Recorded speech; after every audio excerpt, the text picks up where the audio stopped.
Hi, it's Tracy Farquhar back again on January 27th with another tarot reading with guidance for the week ahead. So I pulled four cards for today. The first three cards represent past, present, and future. The third card is what I call an action card, which sums up the whole reading. And I just want to make a note that I read the cards kind of in my own way. I have a sense of the archetypes and universal meanings of the cards. But I think it's important for whoever's doing the reading that they put their own intuitive energy into the reading. So that's what I do. So if you find that the meanings of the cards don't always match what you think they should be, just know that this is coming from my interpretation of them, and as it should be with anybody who reads cards. So let's start with the first card in the past position. It's the Six of Pentacles. In my deck, it looks like that. This is the Barbara Walker tarot deck. And the word on that card in my deck is charity. Pentacles is associated with our material world, with money, sometimes with work. As this card's coming up in the past here, I believe it's asking you to reflect on how you give of yourself and how you receive. For many of us, it's much easier to give than it is to receive. And a lot of times, it's not just about money. It's about giving our time, our energy, our compassion to other people. Many of us are taught to be selfless in that way. There's nothing wrong with that. And I think we need to be charitable. We need to be compassionate. But sometimes that sense of it being more difficult to receive starts to create some issues for us because you're constantly pouring energy out of yourself. Eventually, you're going to feel empty and depleted. And so I think it's important here with this card to consider the balance between the energy, time, money, emotional expenditure you're putting out there to other people and how that is being returned. And are you allowing other people to help you in some way? If you feel uncomfortable with that, it's something to think about, because it's really important to allow other people to show their care for you as well. So the same good feeling that you get when you help others, you want to allow other people to feel that as well. The saying is you can't pour from an empty cup, and it's true, because eventually when you get depleted, drained, exhausted, you don't have anything left to give. So in these times that can be difficult for many of us, it's important to consider what we need. At the same time, we also want to give of ourselves. Sometimes that is making donations monetarily, but often it's just letting people know that you're there for them. Being able to comfort and hold space for people who are going through a hard time is important. And again, making sure that you're doing the same for yourself, or you're allowing other people to do that for you. Because it does affect what you're able to give to others. It affects your energy. That energy has an influence on everyone that you come into contact with. So the Six of Swords is the present card. It looks like this in my deck. The word on that card is passage. So the Six of Swords has a sense of moving forward, that reminder that things will move forward all the time. We can't go backwards. Time doesn't reverse. And the idea is that we are going through something right now as a collective. We are passing through a time, we're passing through challenges, that they are temporary, that they have some meaning for us. And yet there is a little bit of sense of fear in this card. So if you really look at the picture, There's these dark, murky waters, the kind of ominous looking figure in the background. And then there's this little figure on the shore with a light. So we often feel like as we're moving through the challenges of life, both personally and as a collective, that the unknown makes us fearful, makes us hesitant, makes us doubt what we're capable of, what both as a collective and individually.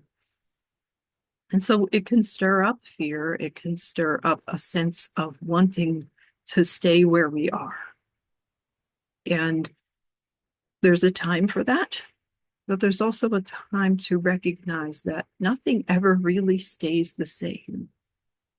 And that it is our natural tendency to want to keep evolving and moving and changing. We are directly connected to the universe, which is constantly expanding. And so are we. And so when we try to put the brakes on that, because we want a sense of security, we want to know what to expect, we're stifling our growth. And we will start to eventually feel stuck and unfulfilled. So the little figure on the shore with the light reminds us that we always receive guidance both from our own higher selves, from our team on the other side, our guides, angels, loved ones in spirit, who want to help us to evolve and learn and grow. And so we're never really alone. And the sense of having faith in that guidance is really important here, because that can help to alleviate some of the fear of making a wrong decision, taking the wrong path, sailing those murky waters when we're not sure what's going to happen from one moment to the next. Let's try to see that sense of the unknown as a positive, because it means that good things can happen too, not just challenging problems. Okay. We can experience unexpected delights, unexpected change that's in our favor. And I think the more we listen to the guidance that we receive, the more likely it is that we will find ourselves moving in a positive direction for ourselves. So listening to the things that you feel drawn to, that you feel that slight urge to experience or take action on, that's really important. Yes, we have to listen to the logical mind as well, but it's sometimes that thinking is flawed. Sometimes it's influenced by others, by our upbringing. It can create limitations for us, where the heart and the higher self doesn't have that kind of limitation. That can be the guidance, again, from your higher self, your soul being, that wants you to keep going, that wants you to expand and grow. So bottom line there is don't let fear stop you. Okay. The third card in the future is the Judgment card. And so there's a literal sense to this card that's about judgment, which is kind of a tricky word as far as I'm concerned. It has become a really negative word. And I can understand that the idea of judging harshly or stereotyping or making snap judgments about people or circumstances can be harmful. But, we're human and we need to employ some sense of judgment in our everyday life. Every time we make a decision, we're making a judgment. The positive form of judgment is discernment. And so discernment is choosing something that feels right to you, that aligns with your beliefs, your energy, your intentions.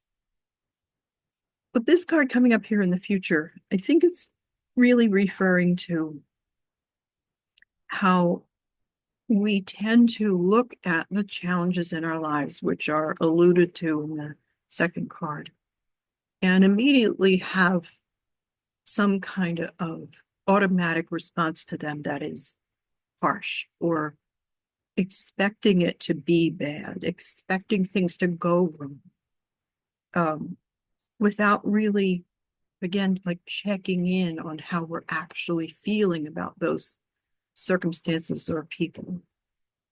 That's where judgment starts to get a little hazy and a little complicated, and again can give us a sense of restriction in what we're willing to do. Okay. So to me, coming up in the future, I think it's just wanting to bring your attention to where you are being judgmental rather than taking a breath and looking at the situation, person, collective experience and saying, what might this be offering me? How do I want to respond to this in a way that feels empowered, that feels like I'm speaking my mind? It feels like I'm not just at the mercy of those other people and circumstances, and I'm not automatically going to the place that says, this is harmful, this is wrong, this is something to avoid. Now, there will be times when that's true, of course,